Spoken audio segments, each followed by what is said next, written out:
So when I came down here, my initial thought was talking about that. But as I was flying down, considering it, I realized there was something more. That is just the first part of tangential learning. That method teaches us how to convey facts, how to convey specific information, perhaps things about a historical period or specific scientific knowledge. But there's something more. Our medium is perhaps the greatest medium ever invented for exploring content, for really self-discovery and learning about much deeper ideas. And so today I'm here to talk about the second part, how we do just that. But before I go into it, let me talk to you a little bit about where our medium is today. We're at where film was at the turn of the last century. We're on the verge of moving from an entertainment to an art. And in doing so, we ask ourselves the question which humanity has asked for every generation since the beginning of time. What is art? Obviously, this is a question that we're not going to be able to answer. But for the sake of this, let's just take the broadest definition possible. Art is simply that which enriches the human experience on a meaningful, long-term basis. Like education, true learning, especially in this conceptual realm, this is something that cannot be forced. And that's where our meaning excels, in bringing people to do these things voluntarily. So let's talk about the medium itself, what it means to be an interactive medium. We're the first interactive medium. Moreover, we're the first interactive mass medium. We are the first medium in which the audience is not merely an audience of participants. The audience is required as a part of the art.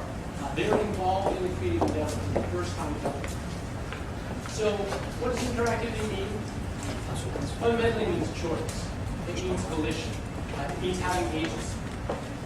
And so let's talk about this art of volition we create. First off, it's not about authorial intent. It's not about making a point. And it's not about the author at all. It's not about me as the game designer or any of you going out to design a game.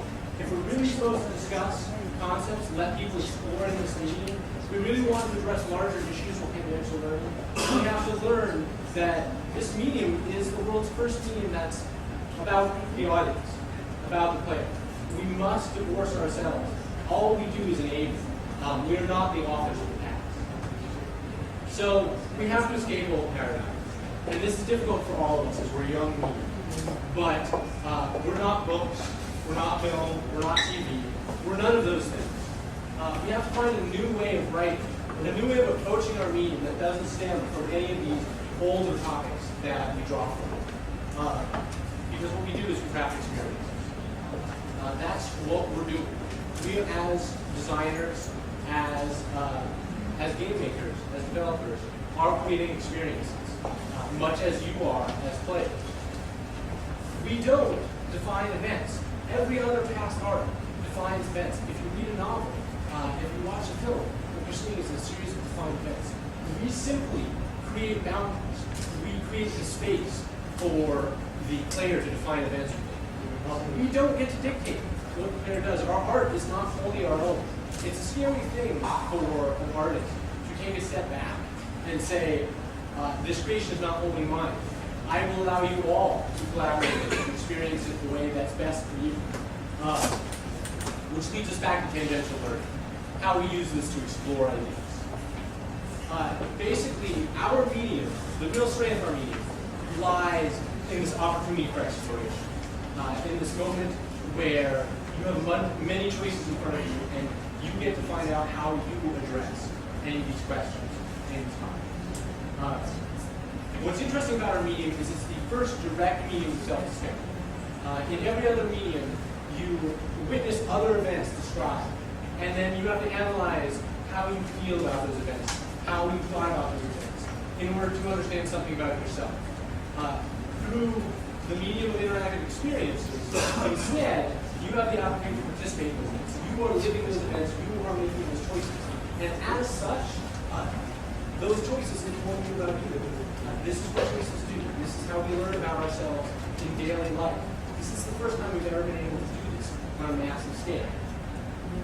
So that brings us to the question of where do we start? How does one begin to design a game in which we use tangential learning to discuss broader topics, more wide-ranging? And it's actually simple. We start with questions. Why? Because questions are inherently interactive. They play the core of this meeting. Statements are restricted. Statements are locked in place. A question forces engagement, forces you to respond, and perhaps even forces you to dig in, to discover more than you would otherwise discover. We have been trained by television commercials, by billboards, to ignore media that is strictly passive. Yet here we have the opportunity to rely on what's the core of this media, this interactivity, to draw out, to engage any of our interactors. Questions create a space, a range of possibilities to be explored. When I ask you a question, no matter what it is, in that moment before you answer, the possibilities are limitless. It's up to us to decide what that space is. It's important to note that if you're trying to make a point, if you want to convince, other mediums will always be better. Write a novel, make a film, because that's really not the strength of our medium. The strength of our medium lies in the self-discovery. Because, as I said, we can present these questions to you, and as you go through them, you learn about yourself, how you answer these questions, what choices you actually make in these situations. So, what questions can we ask? What can our medium actually address? Where are the limits of what we can discuss? I don't know. I'm just going to examine the past, examine the games that have come before us, just a few, to see what questions they've raised, and in so doing, see what possibilities are out there. Games have asked us, what is a just war?